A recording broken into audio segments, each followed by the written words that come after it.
Daryl Powell, Warrington season 2022. Give me a summation if you can.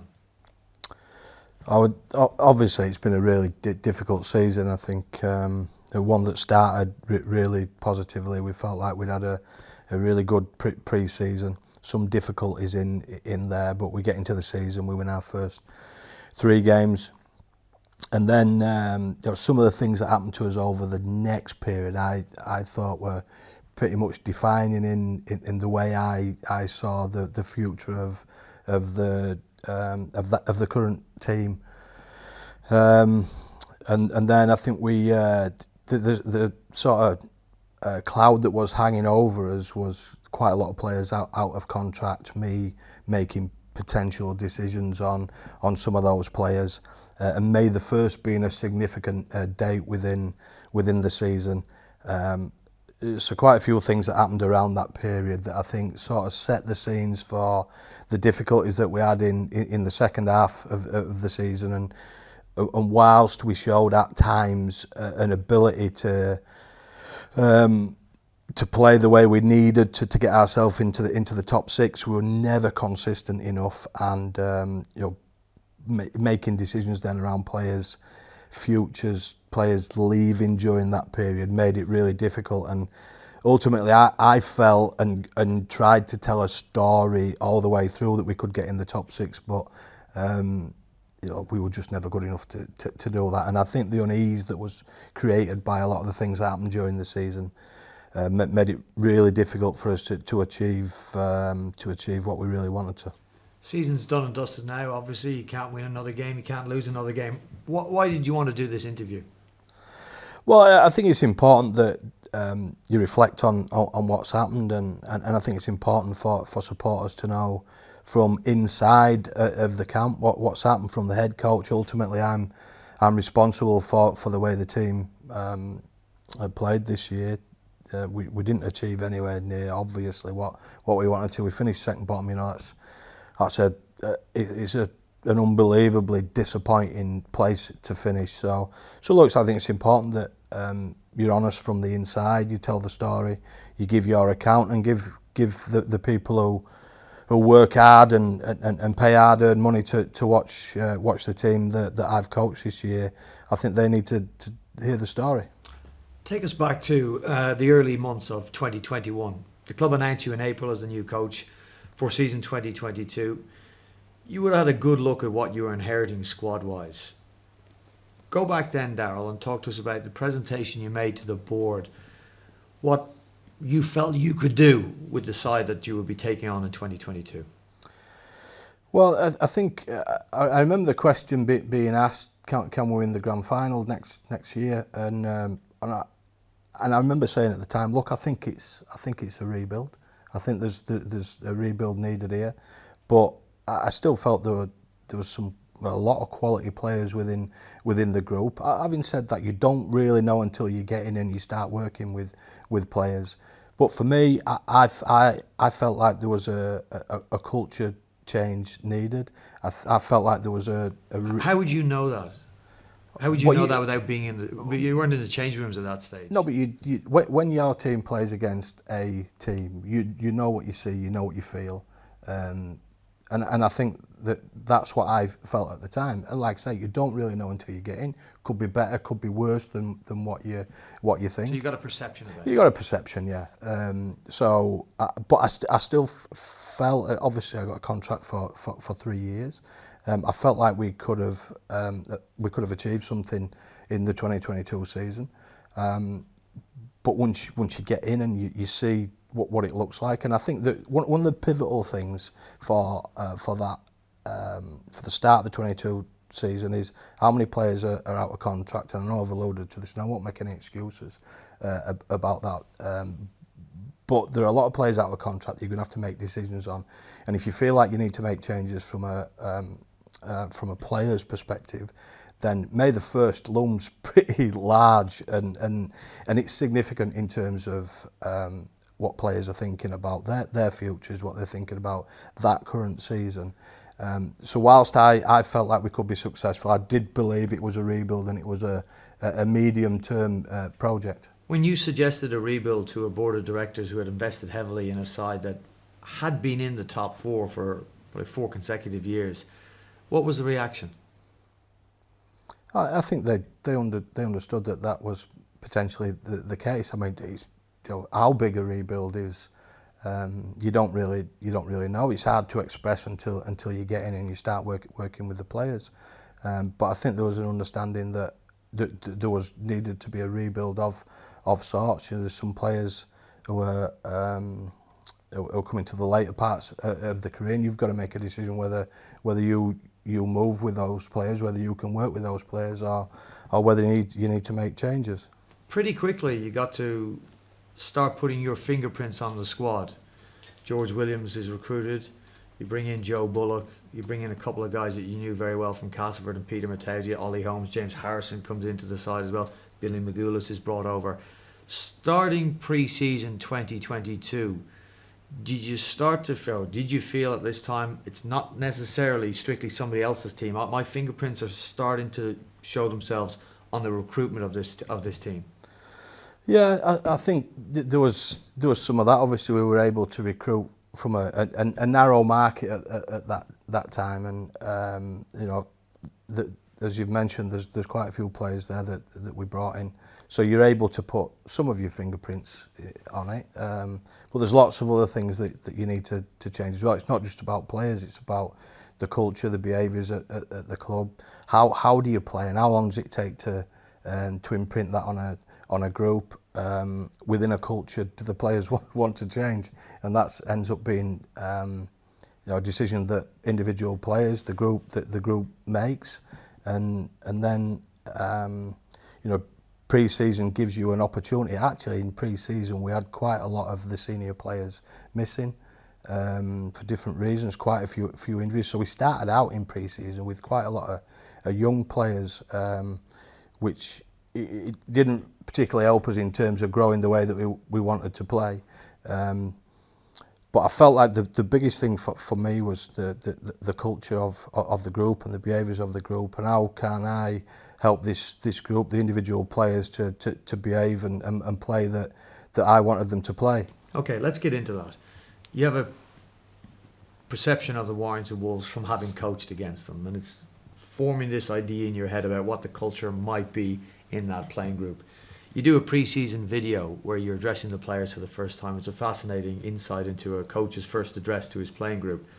And it's brought up again, culture within that conversation and what you want to try and achieve. Let's start this part of the conversation by getting Daryl Powell's definition of culture. Yeah, and I think it can be quite broad, can't it, culture? And it's a word that, well, every coach will probably define a little bit differently, but it's about behaviours. How do you want a player to behave? How do you want the environment to be? Are players honest with each other? Do you have a humble group who do the right things? Do you have a really professional group? How good are people as professional players? Do they drive standards within training? Do they drive standards within games when you're out there on the field with each other? I think there's a lot of different things that culture can be, but really it's about how people behave. So what was your perception of the Warrington Wolves culture? I think it was the perception of under pressure that things start to fall away, they start to go wrong. What is the leadership within the group? What does that look like? And we changed that a little bit. People like Chris Hill move for example. So the thing for me, and it's difficult to know until you get in there, but for me, it was under pressure. How do you behave? What is your leadership? How honest are you within the game itself? How honest are you with each other? And I think the difficult thing for me is I'm a pretty honest guy, and I'm going to tell people the way I see it. Not everybody takes that in the right way. For me, accepting critique is a big part of your culture, and I think that's where I found some difficulties within the initial part of the season in particular. Okay, if I understand this, then you've got a preconception of Warrington, and the end result of that is fading under pressure, or maybe when the big moments come, that they're not there. That's a result of, if I understand you, behaviours in parts away maybe from the football field. So in behaviours in general, in training, how they conduct themselves as professionals. Would that be a fair summation of what you're saying? Yeah, and you know, it's mixed in it. Some players are outstanding in all those areas of culture, and some players are not. What is your Yeah. Okay. So was your hunch right? Yeah, I think it was. Yeah, I think it was. Obviously, you know, there's obviously there's two sides to it. So there's the way that players play. There's the culture of a player and the way that they behave as a professional rugby league player. And I think and how flexible players can be in terms of changing the way that you play. There's not just one way to play. There's no black and white with the way that the game's played. For me, I think, you know, skill sets and how skillful you are as a rugby league player is something we went after pretty heavily in pre-season. And look, I thought we had a really good pre-season as well, to be honest. You know, I don't think that we didn't really start to see where we were going as a team until the competitive pressure, the competitive heat came on, and that's where we really started to see some difficulty. So throughout that pre-season, you felt they were buying into everything you were selling them. They were taking it on board, and everybody seemed to be rowing in the same direction.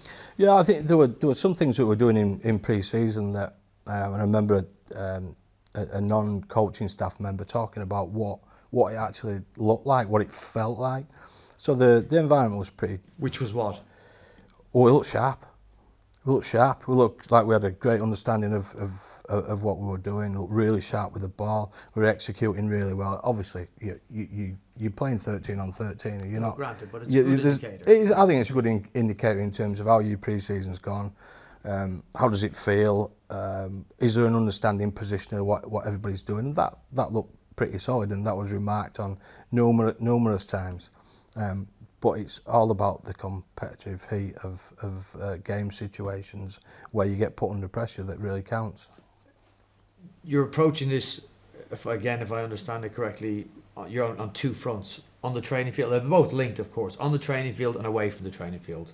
So you're hoping that you develop a culture away from the training field that translates into players not folding under pressure and being able to execute what you're asking them to do on the playing field. What steps did you take to try and change the culture that we've already discussed? There's certain things that we did, like the legacy book, for example, the story of the All Blacks and the way that they behaved, and we ultimately the most winning team in world sport. Throw an example at me. Reading chapters of that book as a leadership group, for example, and I think there's a little bit of pushback in terms of our culture doesn't need to change. So there's a little bit of there's. Who are you to come in and tell us we have been doing? A little bit of that, if I'm honest, and that's where I'm just trying to help a group to be better, to be able to understand under pressure. This is what you do. This is what you do away from the field. This is what you do in training to help you to perform better when you are under pressure. And some of that is just helping to grow people. And I think for me as a coach, I've always wanted to help people to grow, whether that be from a leadership perspective, whether that's from a training perspective or a playing perspective, whatever it is, just to be good people, to work hard, and to grow yourself as a player. I don't think it matters where you are as a player, however old you are.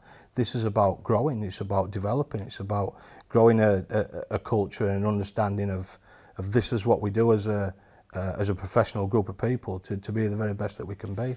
Could you give me a couple of examples that you asked the playing group to do, starting in pre-season, that they hadn't done before? Some practical examples that you were going to ask them to take and to make. Steps they're going to ask them to take and make to change the culture within their side. I mean, I'll go back to the time that I was at Warrington Wolves and Tony Smith came in, and it was starting with little things, cleaning up after yourself in your dining hall and tidying up the gym afterwards. Just little behaviours that he felt would lead to a greater change in the playing group. Can you offer up any examples that you brought? Oh yeah, well there's handshakes when you first greet each other, which is the very basic of, and that's everybody, whoever you bump into. I think that would be the initial one. And I don't think that there's nobody kicking back against that. This is an important part of what you do. But diaries would be another one. I think That's important. Why? Why? Diaries, writing stuff down. Yeah, well, because I think it's having a plan. What are you going to do? It's reflecting. What did you do? How did it go? It's setting goals. It's being able to reflect back and see what's happened. How have you evolved through the year? In terms of memories, you know, we only have so much that we can remember. So for me, it's once you get into games, is how are you looking to play? Is there any little changes that you want to achieve? It's setting goals again. It's reflecting again. It's coach feedback. It's player to player feedback. You're learning all the time. I think. How do you keep a track of that? I've still got things from when I played that I look back on, and I don't think you understand now when you're playing how important they are. But when you look down the track and you look back and you think, well, that's unbelievable. I'm remembering what coaches have said to me, whether it was Bill Gardner at Sheffield or Graham Murray at Leeds, some of the things that they said to me. I think it's valuable, and I think as coaches we're looking to help people to grow. And I know not everybody, especially younger players, you know, they're more on the phones now, are they, than anything else. But I think there's nothing better than writing something down. And As a man who scribbles all the time, I agree with you. We're professional people. You know, I think I don't want to dumb it down. I want people to understand what we're here for, why we're doing it. And so for me, an important part, and whilst it's not for everybody, I'll ask players to look, try it, let's work through it, let's work and find out how it can work for us. What about allowing the players to get to know their teammates a little bit better? Not just the new guys, but maybe guys who have been teammates for a while. Is there anything that you did differently to introduce them to each other in a different sort of way? I mean, things I've done in the past. I didn't really get to the life stories this year. I think the difficult thing that we had sort of early on in the season was, you know, we had a fair bit of difficulty, and we'll get to that in terms of the flow of the season. But you know, there's a couple of family days that were cancelled, for example, and it's something that we didn't quite get right. And so there's some areas there, and I'm not blaming, you know, anybody. I'm saying that in terms of responsibility, there's responsibility for everybody to learn things that we didn't get right through the year. Okay, so the season's about to start. There's no alarm bells going off in your head. Well, there was. I think there's a little bit, and I think I challenged the pack really early on in the season. Is look, everybody's doubting us here in terms of our size and our ability to get the job done. Privately? No, I felt like we'd be okay. Talking about the size of the pack. Yeah. That you had a more mobile, maybe a smaller pack. Well, than there's different ways. You know, there's different ways with different players who can do a job and play the way that you want to play. But there was a feel there, and recruitment wise, there wasn't a lot that we could do at that point in pre-season to change the squad and give us more size in there. So the challenge then was, look, this is what we've got. What are you going to do about it? How hard are we going to work? How tough are we going to be? How engaged are we going to be as a pack to make sure that we get this job done? You had a lot of success at Castleford. Would you say it was with a mobile pack or with a big pack? I mean, I'm oversimplifying things. I appreciate that. Yeah, well, it was mixed. I think it was mixed. It was we had at Castleford. What was there was there's people like Grant Millington who were very skillful and understood the game. And he was 110 kilos, so he's a big dude. You know, Junior Moores was 115 kilos, so but very skillful as well. So it was a different dynamic, and it wasn't quite the same kind of pack at Warrington. Okay, and there was a point you made in the build-up to the Leeds game as well. You said that people are doubting us. You said it publicly. I've laid down a challenge to my pack that they may be facing a bigger Leeds pack. They're going to have to be on their game. So you kick off the season on Channel 4 and in an incredibly entertaining game, but One, if I'm right, at the end that you said the better team lost in. Yeah, I said to the boys afterwards that look, we've got away with that a little bit, because I thought with 11 men, they were causing us too much trouble, to be honest. And I mean, in the fullness of time, they've ended up in a grand final, haven't they? Which they've done outstandingly well. I'm not going to let you project to that. Let's get back to round one. But we ended up winning that game, and I was disappointed at the end. I thought, look, we need to do better than that. Thought defensively we were loose, and and they were down to 12 men. Then they were down to 11 men, and I was disappointed after that game. But you got 2 points, and ultimately at the end of it all, it's about 2 points. But my point was, look, we've done all right to get out of there, but we've got a lot of work to do, and we need to make sure that we work hard here, because that's not good enough. Which led into round 2, first game at home at the Halliwell Jones Stadium, and as fate and fixture list would have it, is against your former side, the Castleford Tigers. And I'm going to get your take on it, Daryl, but I thought for an early season game, only round 2, Warrington came close to clicking that night. Yeah, and there's been certain games throughout the year where you almost say, that's it.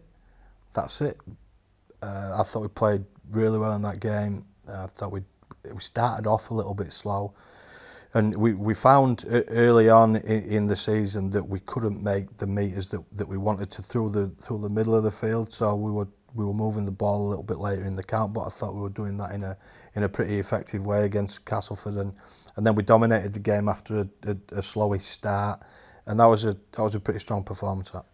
Following week, you go and you play Toulouse, and your quote after that game was, 1 step forward, victory, 2 steps backwards in performance.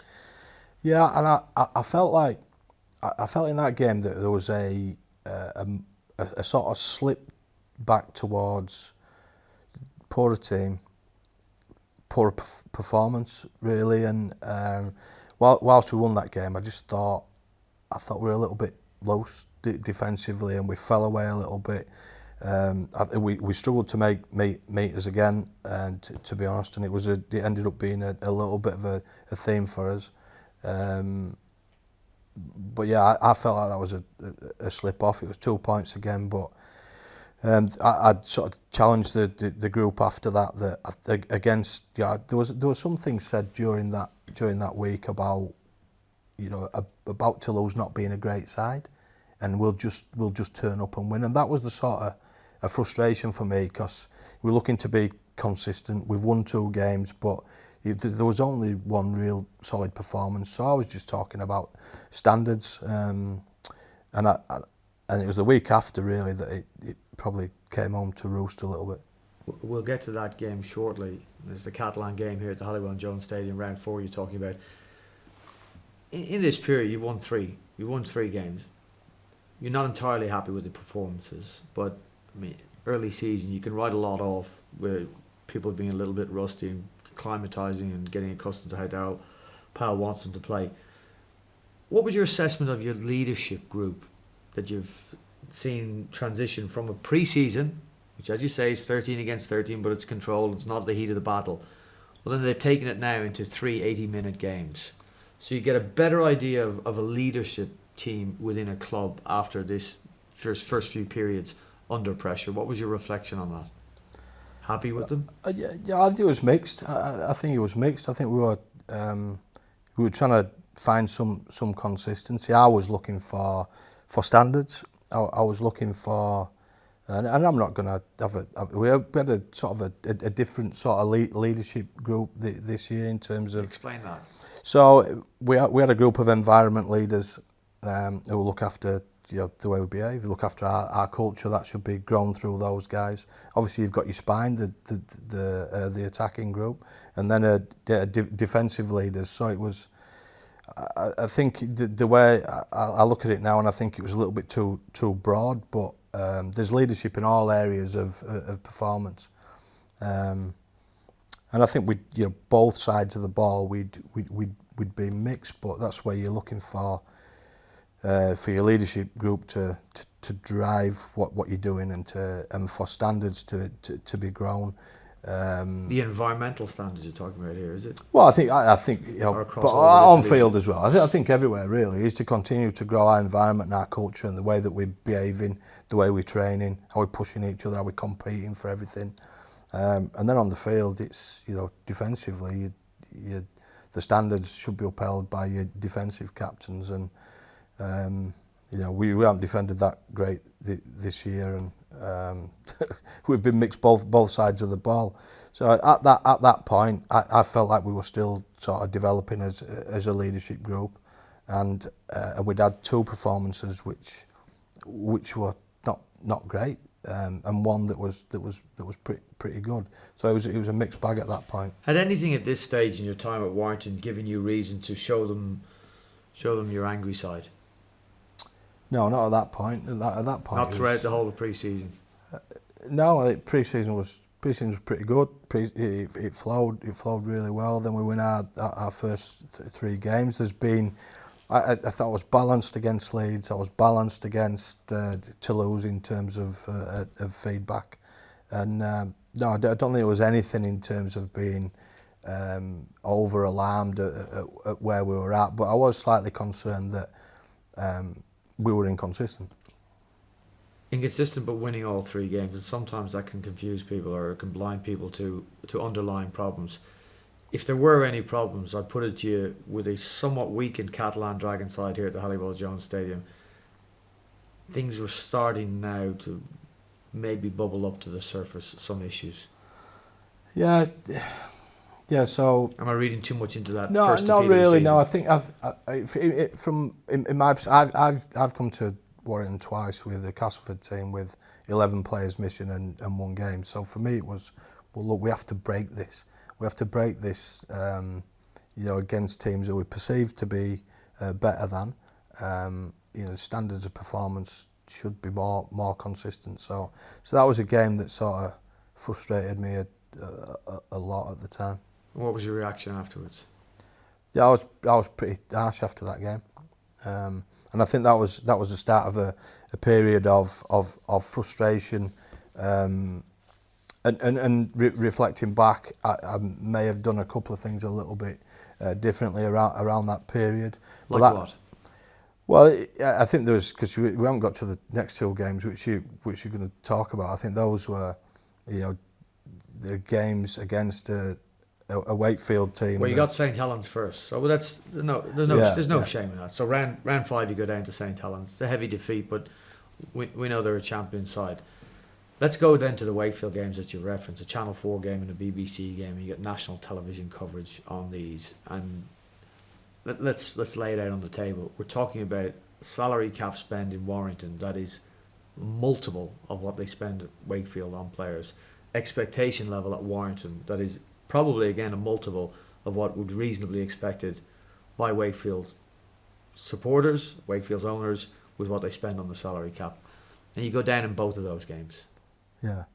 Well, if I can just rewind you to that St Helens game, which probably heightened my frustration, to be honest, because I think we go against St Helens, and that's a pretty strong performance. I remember George Williams gets sin-binned, and we started the game really well. I thought we were dominating the game early. George Williams gets binned. I think they score while he's I think it was Johnny Lomax kicking the score on the right hand side, and it's that sort of it's that performance level that can be there and then back down there, and sometimes so inconsistent within a game that was really causing me to be really frustrated with our.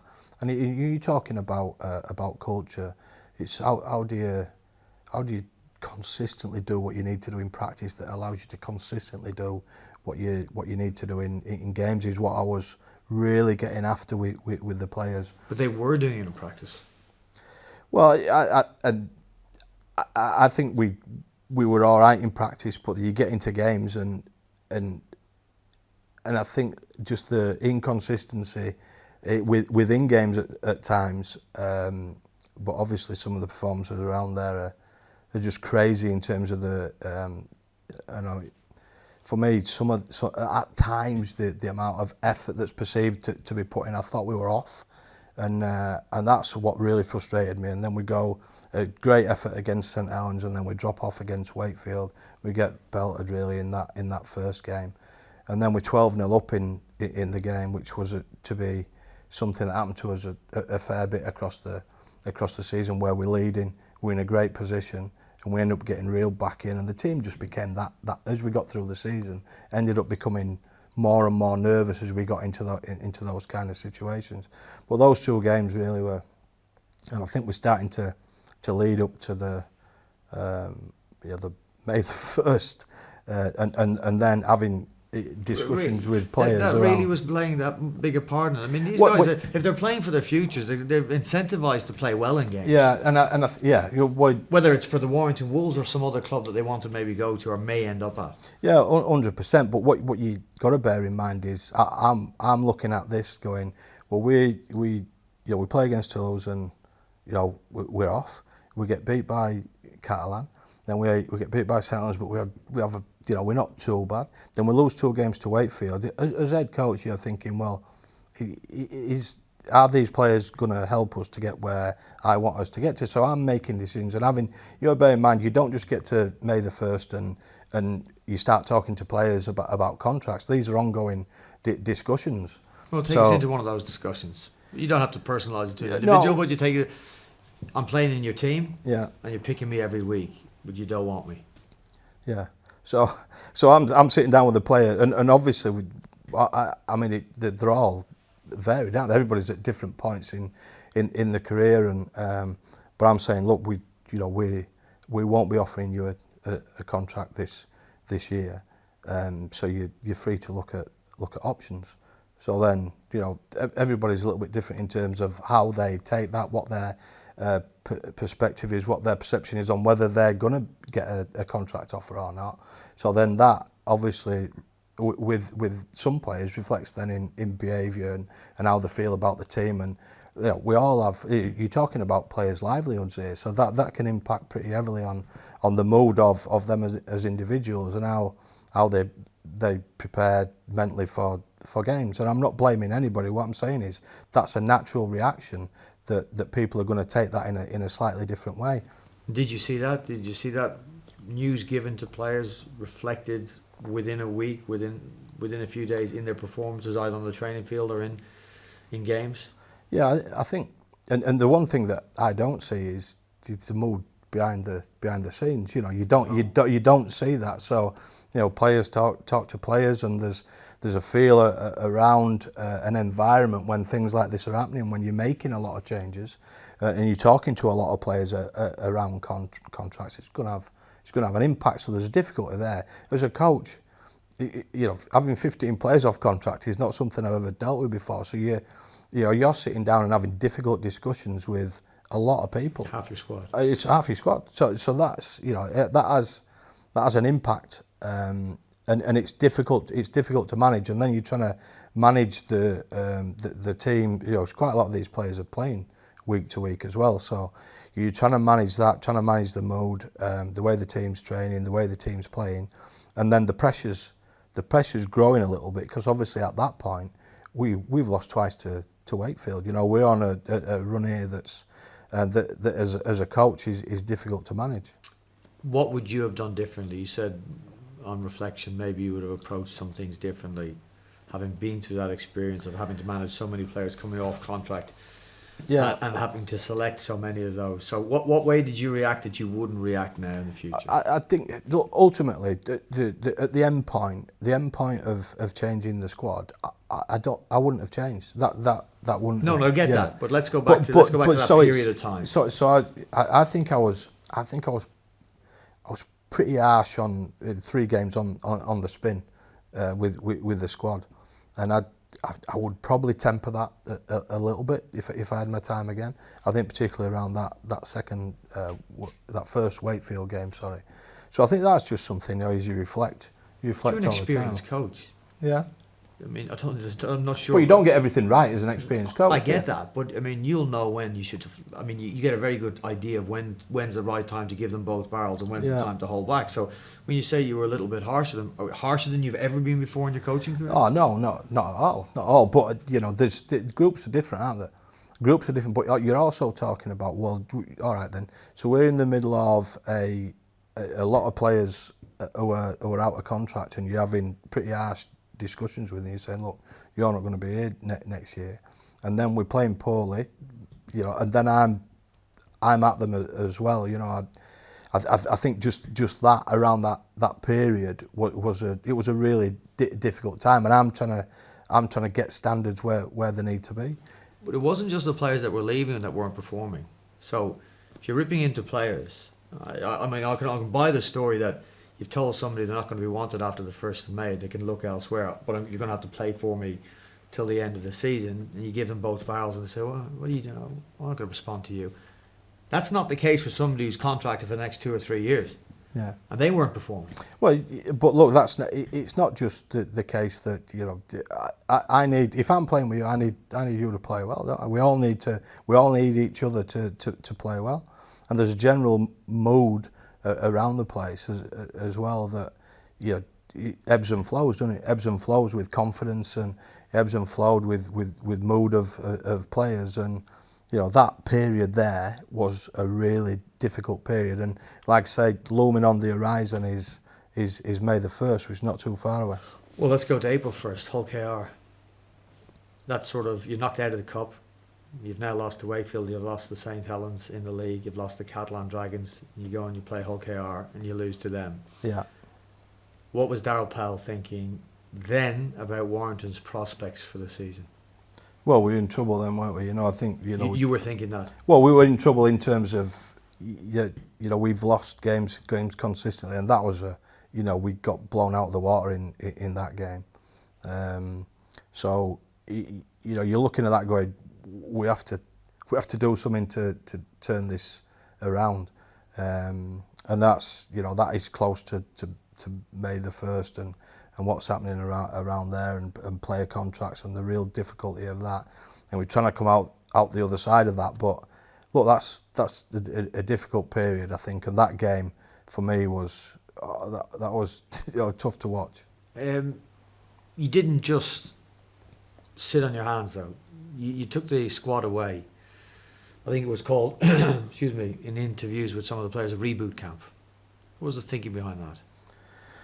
Well, I think we needed to give the players a chance to air the views and be honest, and for me it was just look, say what you want to say. What are the problems?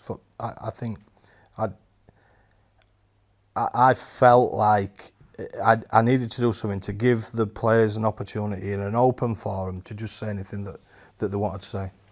Okay, how did that take us in there? And again, you don't have to personalise it. I'm not asking you to betray dressing room or secrets or camp secrets, but was it player v player? Because these things I've seen them before. Sometimes they get a little raw and a little emotional. Sometimes that's a bit of what you want. Let's say what the players said to Daryl Powell. What did you hear from the players? Any players that might have been hard to listen to? Oh, there's a couple of bits on. There's a couple of bits on some of the things that I'd said in the press after one of the Wakefield games, for example. And I was about the players, getting their heads in the right place and focusing on doing the job. So there's a little bit of that, which I sort of, I get that. Would you just dive into that a bit more? So you've done a post-match press conference, and you're sort of suggesting, if I'm reading it right here, that the players aren't fully focused on the day job, which is playing as professional. Yeah, I didn't say they weren't fully focused. It was more about, look, we players have got to get their heads in the right place, because we're not playing well. We're not playing well. So it was, and I didn't mention anybody specifically, but there's a couple of players who thought that was an issue. That it was a dig at them. Oh yeah, which obviously it is. How did you defend your statement then? I didn't. I've gone. Yeah, I accepted. Yeah, it's fair enough. I accept that, because I think the key thing from my perspective during that is, if there had been something that I really disagreed with, then I would have said so. But ultimately, you've got to give people a right to say what they want to say. So you gave them the right to say it, but did you agree with what they said? Were you? I did agree with it. I agreed with that specifically. And that's what I said to you. I would have done something a little bit differently if I would have gone back to... So what was wrong with what you said? Well, there's nothing wrong with it per se, but we're under pressure, aren't we? There's times where you call your players out. There's times where you protect them, isn't they? Do they need protecting at that time? I think as I reflect back now, I would have protected them at that point. These aren't shrinking violets, though. This is a it's a tough experienced squad. spot, yeah. Tough sport, an experienced squad in a tough sport. Not a squad I would have thought needed that protective cloak put around them. I know as a coach, you're continuously just assessing that, whether it's carrot or stick. Yeah, but yeah. I thought they would have been able to take. I thought they might have been thicker skinned. Well, look, you talk about culture and behaviour and being able to accept criticism, and I've alluded to that a little bit earlier, and I think that's something that, as a squad, I would have said we could have been better with that as well during the season, because there's different elements to coaching and how you get the best out of people. Sometimes it's, people have to accept that they haven't been good enough, and at times I would accept that during the year, and I was prepared to accept it at that point. So there was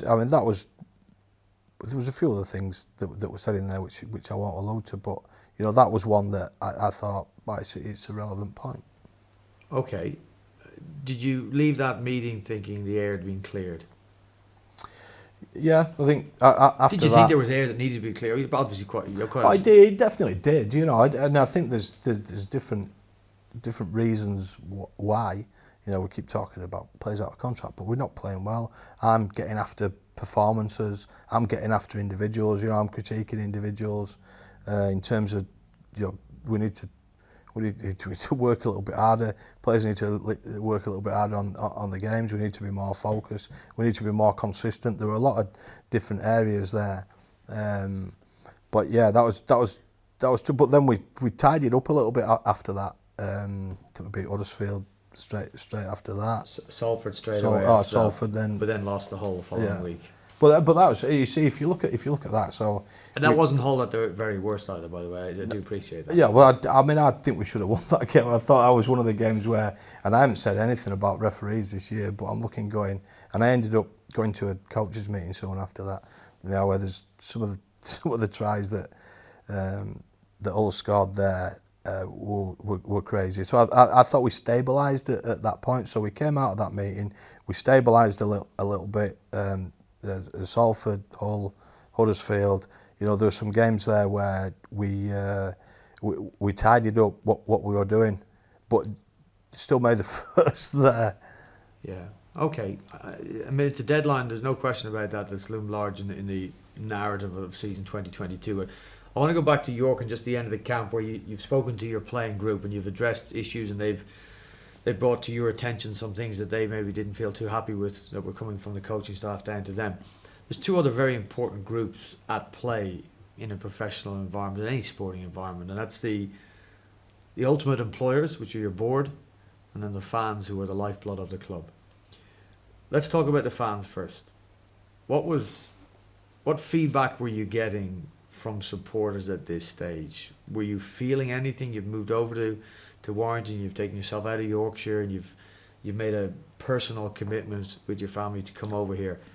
Were you starting to feel a bite back from the fans at this stage? 8 games in, including the cup, and 5 defeats. Yeah, not outside of the stadium. I think people have been unbelievably friendly and supportive. Inside the stadium, where it's at its hottest, there's some difficulty there, and people pay the money to come and watch the games, don't they? So I mean that got worse as we got on, and I understand frustration, but yeah, it's tough. Some of but that at that stuff, stage, that wasn't an issue. No, and it never has been outside of the stadium. You need to get on Twitter. No, but I'm not. I never will. Right. What about the board? When was your first review with the board, or in-season update with the board? Did you have one in the first few rounds? No. I mean, constant dialogue, obviously, with Fitzy and the board individually. Constant communication. So there wasn't a review as such, but obviously it's it's a tough situation. We all realise it's not going the way that we want to go. Yeah. Okay, you get out of York, and as you say, you got Salford, you got Hull, victories there. Victory and a defeat, and then Huddersfield, which was, again, at the Halliwell Jones Stadium at home, and a good side who had a good start to the season, and you win there. Can you remember what you were thinking then? Was it back on track? Yeah, I thought we played well against Huddersfield. And that was one of our better games, probably similar to the Castleford game, really. Yeah, obviously that was a while back, but we played really well. I thought Huddersfield were a little bit off, but I thought we played really well, and I was confident that we were moving in the right direction. Okay, 2 wins in your last 3. I want to press pause on the season, charting our way or working our way through the season. Something I think it's come from you at times, but I think it's come from people when I've asked them questions about the struggles of Warrington. They said it's taking a little bit of time getting used to Daryl's way of playing. Daryl wants to defend, Daryl wants to attack in different ways. And that takes a while to understand that. I used to always follow it up with, how complex can it be? These are professionals. Many of them are established professionals that played on both sides of the world and done well. Did you feel, I mean, you say in pre-season certainly not, because they were doing what you were asking them to do. Was anybody struggling with Daryl Powell's way of wanting to play the game, both in attack and defence? I think so. I think we've ended up with a bit of an hybrid, if I'm honest. I don't think we've ever got really to the under pressure the way that I would want the team to play. And there's different reasons for that. I think. Which are? Well, I think there's certain skill sets of players in a squad that enable you to be able to play a certain way. And I think at times we've been able to do that, but consistently we haven't.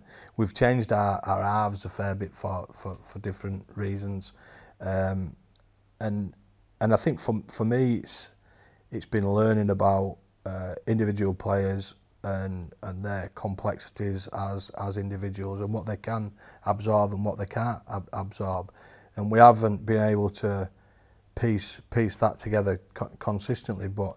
I think the squad's found it difficult to pull together exactly the way that we've wanted them to play, and we've sort of simplified it down a fair bit as we've rolled through the season, without it ever being anywhere near as effective as we would want it to be. Were you over ambitious in thinking that you could come in with a way of wanting them to play, and that any playing group, not just the one you had, that any playing group on reflection would take longer than a season to come to terms with that? Yeah, I think probably was a little bit over ambitious in terms of that, but I expected the group to be able to handle it, and I still think, looking back, that I think we should have been able to handle it better than we did.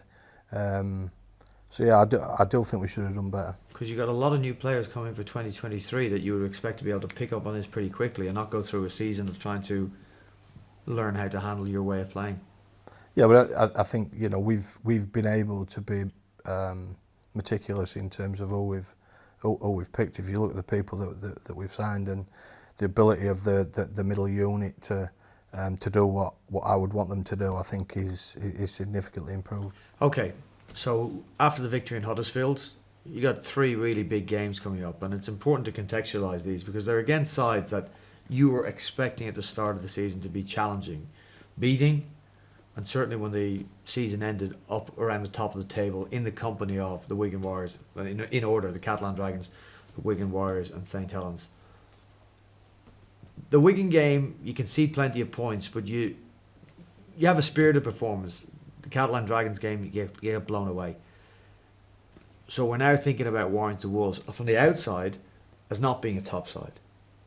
And Warrington Wolves may be a side that's going to be battling to try and get into the top 6 from the outside.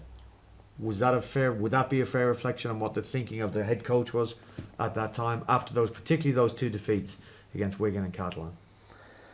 Yeah, the Wigan game, we got blown. I thought we started all right, got blown apart. The Catalan game, we got beat late on heavily. It ended up heavily, but we were competing okay for large periods. But yeah, I mean, then for quite a lot of it, I still felt we could get in the top 6. And he was trying to tell a story that this is what we need to do.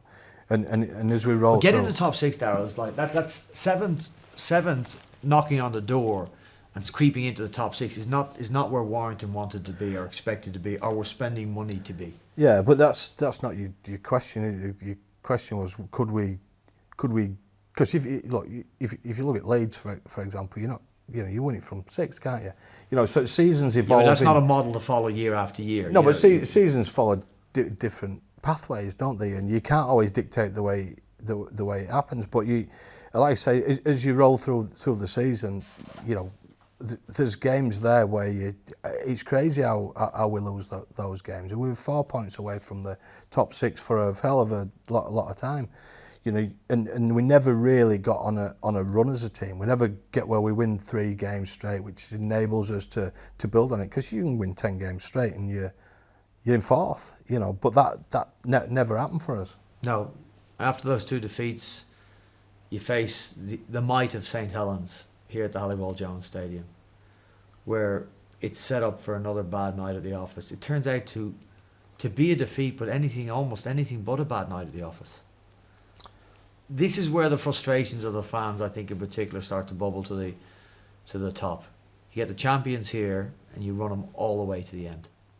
Yeah, I think we're a boat away from Cover tackle away. Yeah. The Conor Wrench puts his foot on the ball. Yeah, I mean, look, we lost that game, but I think the fans were unbelievable that night, and it was we gave them something to really grab hold of, and I think that's really the frustration is our best and our worst performances are so far apart. It's crazy. Is it a lot? See, this is the problem. Were you in control of any of this? Was it a lottery every time you turned up at a game? You weren't sure what your side would give you. They weren't sure what they would give you, so they could go out and get rolled at Wigan or concede a lot of points late against Catalan Dragons, and then push Saints as hard as they've been pushed most of the year. Yeah, and that's the way that the season rolled. Really, is we were in positions to win a lot of games. That's a great effort against St Helens. Then the performance the week after would be way off. So consistency in terms of what we're delivering was all over the place. I'm not sure even that way off does it, because that was it again. Catalan, Wigan, Leeds narrow defeat. Sorry, St Helens narrows defeat, and then you got Leeds, and Leeds absolutely stuff you. Yeah, and that's the frustrating thing in that game when if you watch the start of the game, well we have 2 line breaks at the start and make crazy decisions, end up coming up with nothing, and then defensively just Lehman played in a dinner jacket that night, and we were so poor defensively. What mode were you in as a coach at this stage? I mean, you're recruiting for 2023. Was it survival mode? Did you start thinking that we're getting sucked further down the table, or was relegation even considered or talked about or fretted about by you and your coaching staff? No, we weren't. I was talking about where we were going up the table, and this is what I was saying earlier. Is you're talking about the top 6 is still there. I mean, if you were to look through the table as you went through the games, it was pretty close. It was pretty close, and I still felt that we could get there. And you're trying to tell positive stories in terms of what we're trying to do in the season on a constant basis. But it was 4 consecutive defeats then. So, did any conversations emerge between you and the board at that stage? Well, I'd say that was the same constant conversation. I think the support I got from the board, from Fitzy was class. But the season's getting worse, so the conversations, one would imagine the conversations would get a little tougher. Yeah, but it's we're in a tough position. We're talking about how we're evolving the squad at this point. So obviously then there starts to be some player movement in terms of players that are not going to be here next year start going out. We start getting players in who are going to help us moving forward. So the squad starts to change a little bit as well. How are you dealing with all this? You've seen a lot in your career. Yeah, but this is probably something different. Yeah, it's something different than I've faced. Is it's it's a tough challenge. You know, I think everywhere I've been, you get a solid buy-in from the squad, from the whole group, and you're all working together. There's been a lot where there's been a lot of head banging and differences of opinion, people not wanting to change, not wanting to evolve into the player that I want them to be. So there's been a lot of things that have happened to this stage.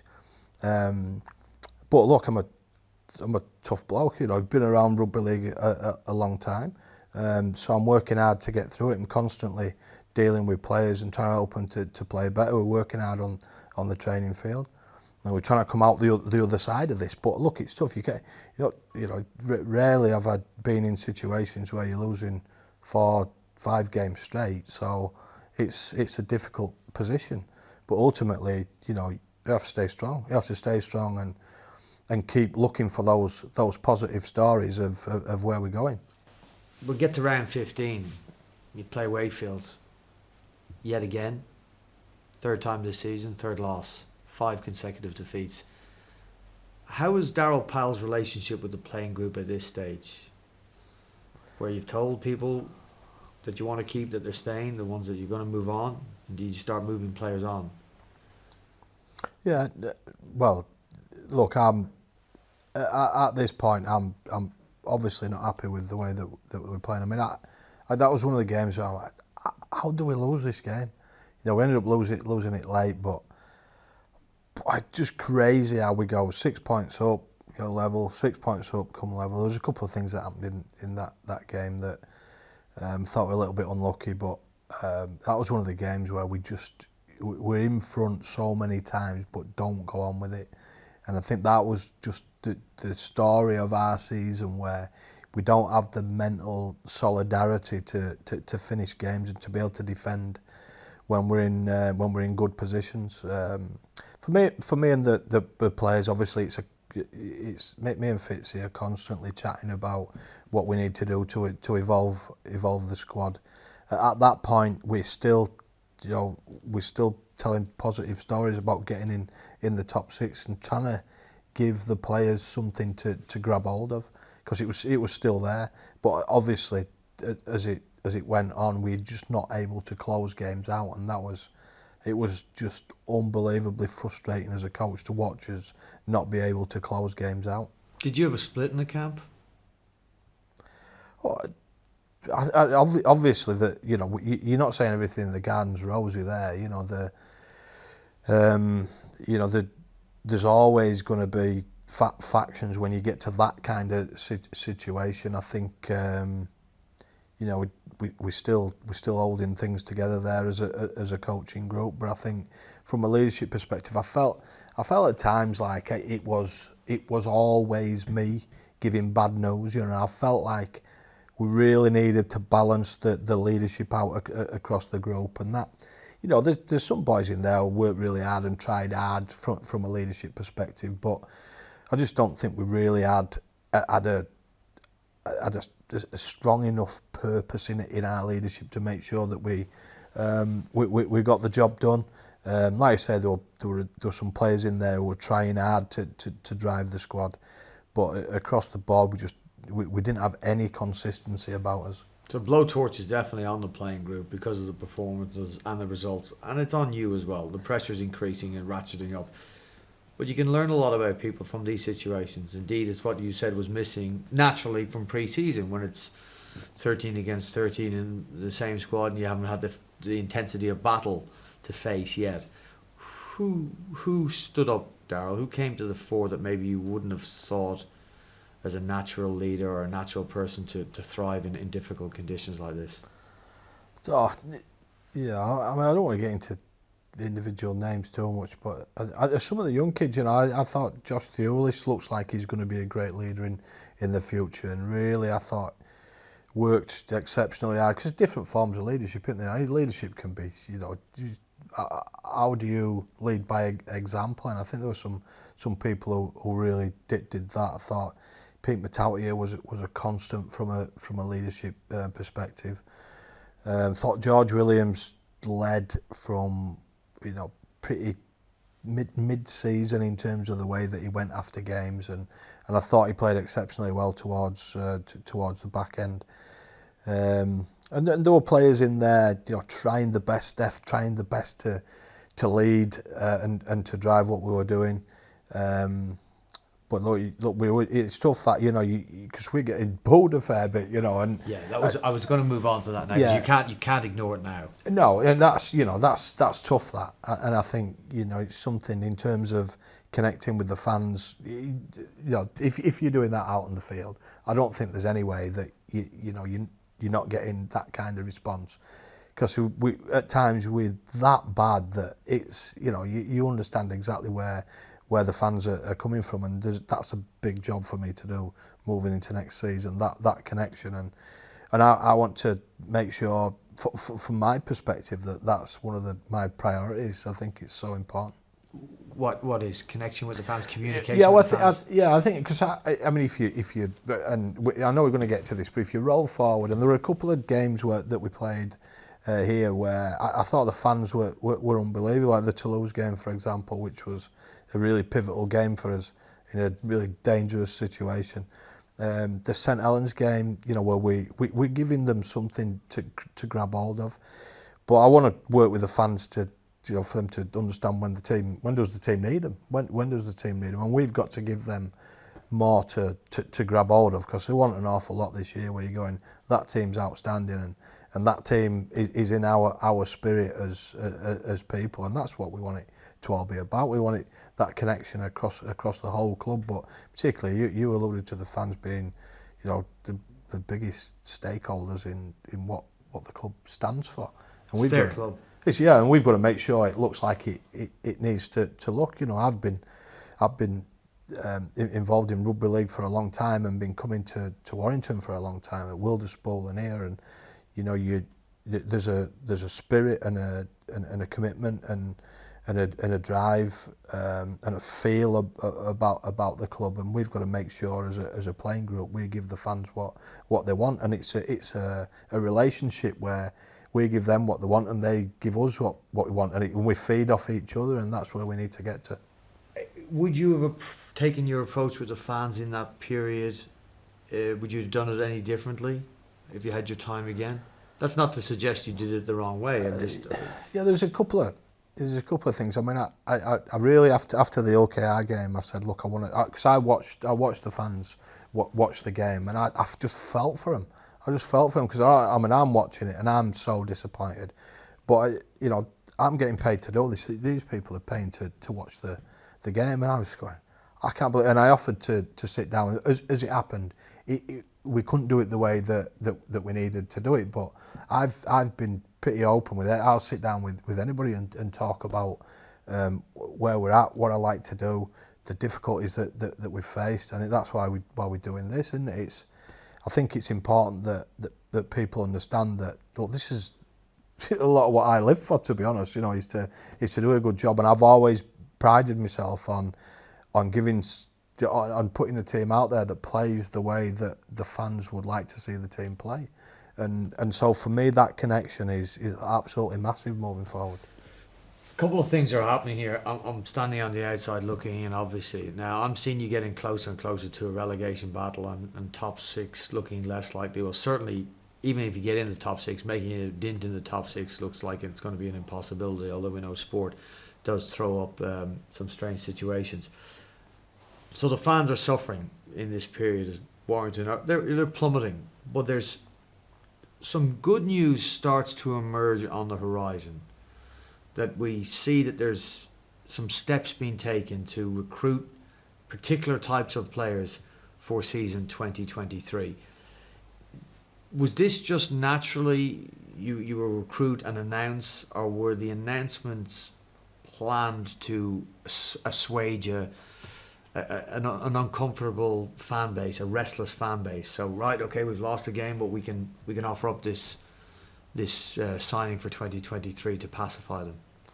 No, I don't think it was to pacify. It was, look, this is positive news moving forward. So we talked about, building a squad that can achieve what we want to achieve. I mean, it's, as we're working through the season, it's becoming clear that it's not going to be 2022. So what do we do moving forward? So we're trying to sign players who we think are going to be the right fit for the way that we want to play, and then it's giving the fans the knowledge, the understanding of something is being done. And I think you have to do that. You have to say, look, something's being done here. This is the way we're moving. This is what we're looking towards, and you want to get people excited. I think obviously there's real disappointment about the current season and the way that it's going. But look, this happens, right, doesn't it? It happens in different teams. You don't have to look too far in football to see it happening last season. But it's about what do you do about it. So people have to understand that we're trying to do something about it, and we're working hard to select the right kind of player, working hard to recruit that player. And then when do you communicate that? That's, you don't wait, you let it all happen at the end of the season. I think it was important that people understood what we were doing. You brought players in during the season. Thomas McHaley comes in, Jake Wardle comes in, Matt Duffy comes in later on in the season. You let some pretty high profile players go during the season as well. There's two ways of looking at this. This is a desperate club, or this is a club that's got the willingness, the bravery, the fortitude and the finances to make these decisions instantly and make sure nothing festers for longer than it should do. Well, yeah, I think some of them are brave calls, aren't they? The players who've been really good for the club, but I've decided as head coach that I don't think they fit into the way I want to play the game. So those decisions have been made. How do you then evolve the team moving forward? I think we made some brave decisions, but ultimately I think Thomas McHaley coming and getting over and having a look at the way we work, having a look at the competition, the same with Matt Duffy. I think they'll be, in the fullness of time, will be shown to be really, really positive moves. But, it didn't really change the way we were going as a team. I still thought, we're building squads on a regular basis and ending up getting reeled in. But I think the positivity of those two players being in the team this year will pay dividends next year. I want to bring up a point made by a coaching colleague of yours, Ian Watson, after a victory for Huddersfield against Warrington. He said they were a side that were playing not to win the game, but to not lose the game. And we saw a trend of winning positions being turned into defeats, most noticeably, I think, round 17, 24-8 up against Salford here at the Halliwell Jones Stadium. And almost inexplicably, you lose the game afterwards. Once bad luck, Daryl, twice, 3 and 4 times, it becomes cultural or habitual. Yeah, I think, that was a crazy game to lose, and I think that's so. In my mind, I think the team ended up getting nervous. Obviously, when you're getting reeled in from 24-8, it's and again that happened consistently. And I think the game that Ian Watson's talking about, I think we were 10 points up, and I'm building. I'm going to take 2. And that's not me as a coach. I'm a coach that likes to play, that likes to be attack minded. I just thought we just everybody's a little bit nervous. We're wanting to win a game. I understand Ian Watson's point, but I think when we played against Huddersfield the next time, and I know we'll get to that, there's a different outlook there and a different fan base as well, and the way that they responded. We still lost the game, but there's for me, I think he's making sure that, because I got dragged into that negative feeling and feeling nervous about the team, and I think that the more positive we were, the better we were. You followed that up with win in Magic Weekend, and then 4 consecutive defeats again, one of them being at Castleford. At the end of this run, were you then starting to think relegation? I mean, Toulouse game is now coming on the horizon. As we're writing stories in the media about Warrington's season thus far, we're now putting Warrington, Wakefield and Toulouse in a battle to avoid the bottom. Yeah, and you can't hide away from the fact that it's pretty nervous around that time. And it ended up coming down to to that game against Toulouse, didn't it? I think you know, that was a tough period where we you know, you're trying to be positive around everything, but you know, it's getting more and more difficult. So you know, we had to man up. We had to man up and get the job done. But it came down to that game ultimately. In and amongst all that, we're in front consistently in games, and we're ending up with that nervous that we get run down, and it's sort of, you know, it highlighted the point from earlier on in the season that we didn't handle tough situations well at all the way through the season. You win a game 32-18, and you saw the atmosphere here. I mean, you do tip your hat to them that they've been through so much, this supporter group throughout the season, so much disappointment to deal with. They come out in good numbers. They cheer you to a victory against Toulouse. You're not going to be relegated. Playoffs are probably beyond you at this stage, bar a mathematical miracle, and anything beyond that, of course, is not going to happen. Was there any sense of relief at the end, at that point? I know it's a strange question. I know in such a difficult season, but yeah, what I mean is it can't get any worse than second last, basically, at this stage. You're not going to go down. Yeah. Look, there's obviously, you know, you get to that game. Well, look at half time at that game. You know, we were 12-0 up. We ended up getting a line break. Ben Curry gets tripped up, doesn't pass the ball. That's an 18-0. That then they go bang, bang, bang. They're in front at half time. We take a penalty just before half time. It's 18-14. Harrison had to concede a penalty. So you're like, you know, we've gone from complete control of that game. You know, I spoke to Gary Etherton soon after that. He said, that's a boxing match finished. It's finished, complete control. And then we give that up. You know, and that's just the way it's been all the way through. Is just, come on, boys. You know, we can't allow this to happen to us. But you know, before the game, I felt like I was a little bit more nervous than the players I saw them. I thought they're all right here. They're all right. They're in a good place. At half time, it's the other way around, and that flipped, and they needed some security and solidity and confidence, and I thought it was a really mature performance in the second half. But yeah, look, that was, you can't say that you're not relieved after that game, because at half time we were under severe pressure there. And that it took a big effort to win that game in the second half when they had all the momentum. I think everybody maybe started looking to 2023 after that. Nothing was going to happen in 2022, good or bad, anymore. It was going to, the season end needed to come. Round 27 needed to come. Of course, you'll need to push your players through each of the coming games and get the very best, because they're representing a club and representing a jersey. But good news starts to filter into the club, into the fans, with signings that have been made. So we've got Gil Dutson, we've got Sam Castellano who've been announced. Of course, Thomas McKaylee's over at this stage, and Matt Duffy's on his way if he hadn't already arrived at that time. Jake Wardle's at the club, and then a couple of really high-profile signings from Australia. You were involved in that.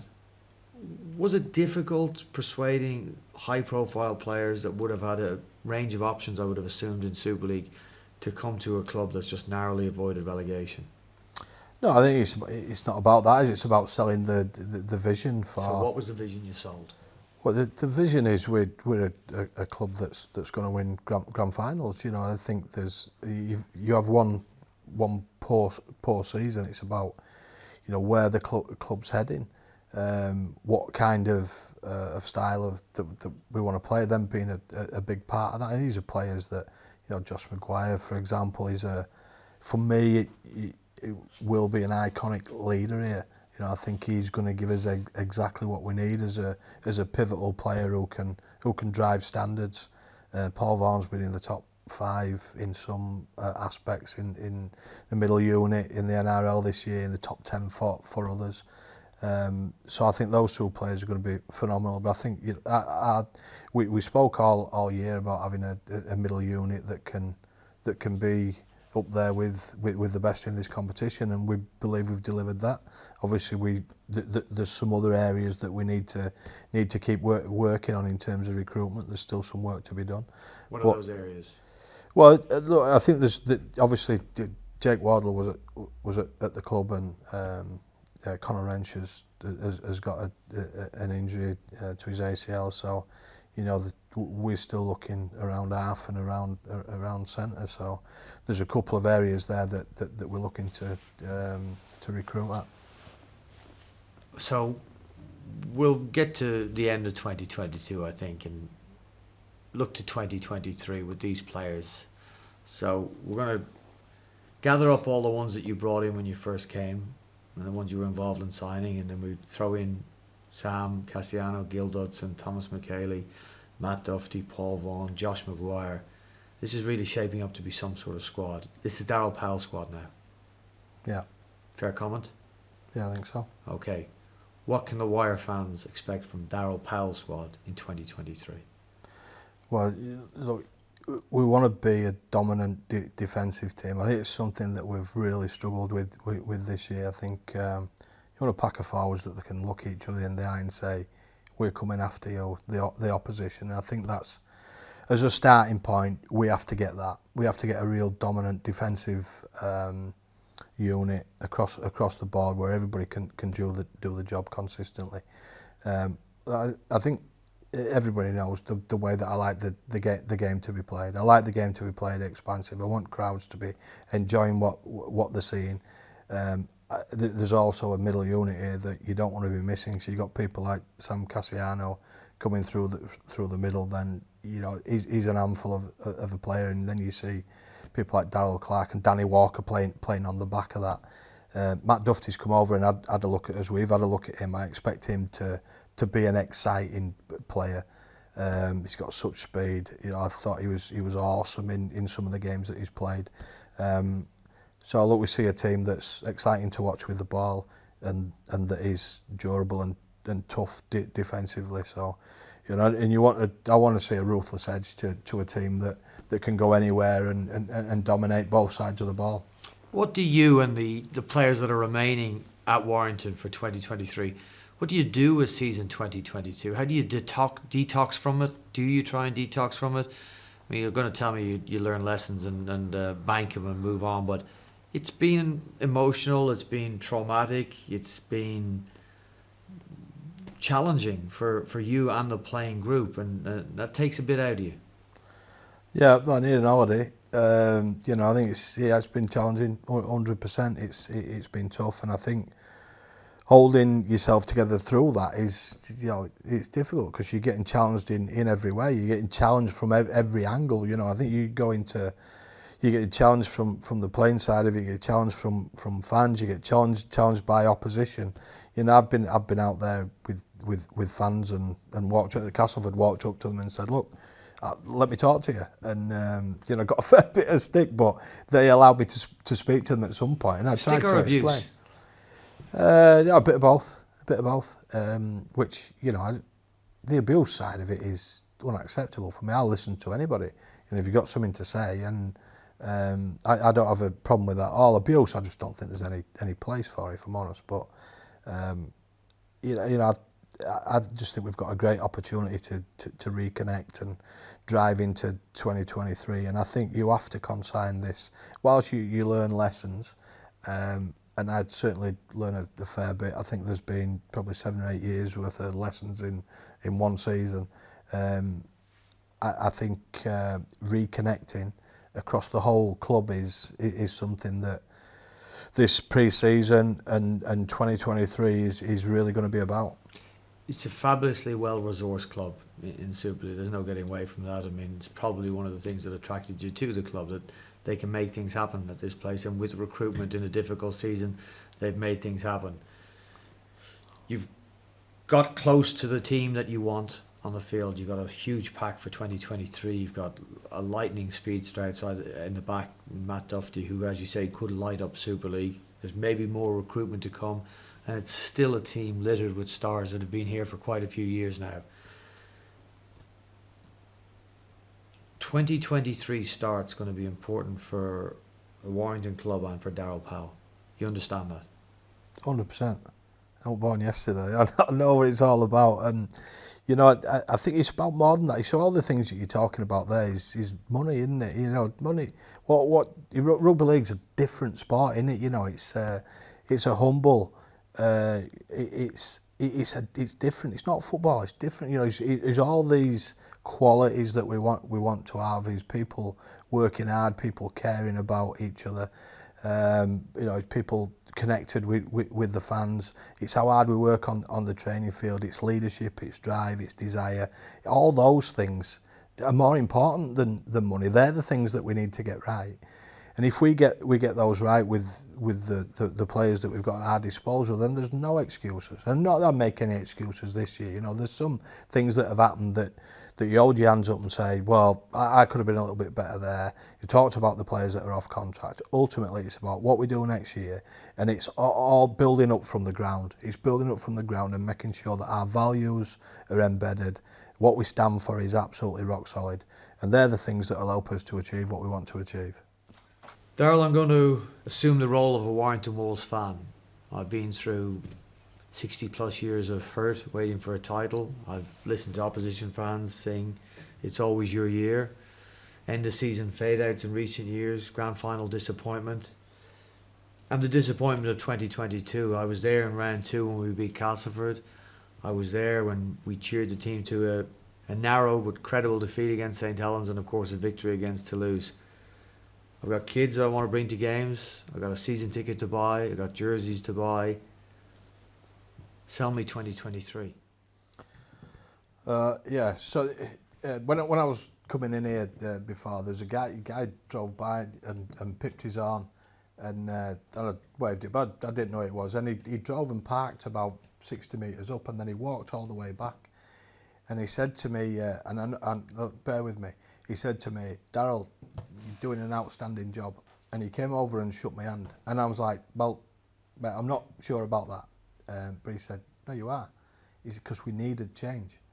So for me, the change is difficult. It's tough, right? You don't get exactly what you want at times. Some people don't want to change. And that's what we've experienced this year. So what does that mean? What does change mean?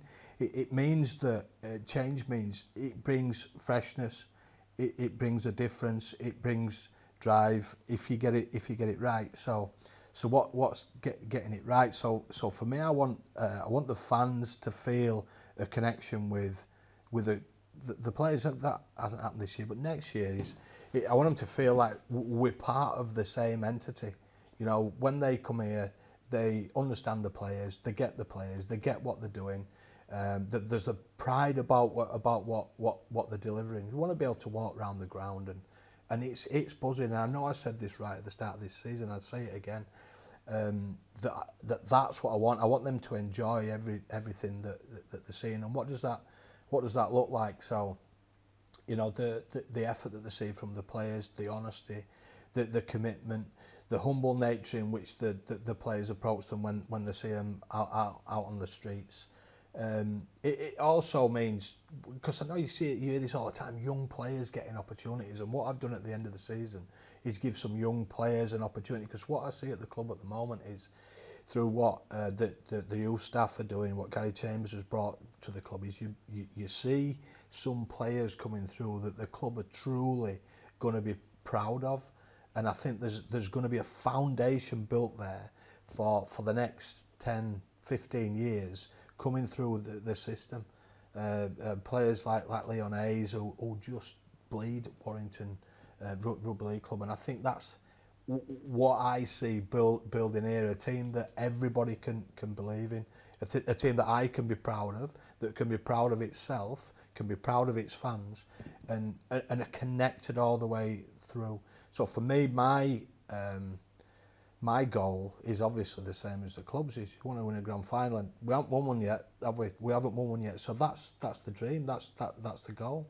I believe what we've done for the next 2 years is signed a squad of players that can deliver that, and all those things that I've just spoken about there. And then what you've got underneath that is the future of the club, and young players who are driven, who are driven, have got all those core values and are connected with the fans. And if we get all that right, then 2023 is going to be an outstanding year. And you know, for me, everything that I've learned this year enables me to drive people to get us where we need to be to achieve that. So, look, I'm excited. I speak to a lot of people all the time, and in general, really, really positive. What I've got to do is make sure that that continues all the way through 2023, and we have an outstanding season, and we finish at the place that we all want to be, and we finish with that trophy in our hands. You know what? We've sat through a lengthy interview, and for most of it, as you reflected on a difficult 2022, you slumped back in your chair. When I asked you, as a Warrington fan, what I could look forward to in 2023, you sat forward and you became as animated as you have been in this interview. I'll be there in round one, Daryl. Thanks very much. Take care.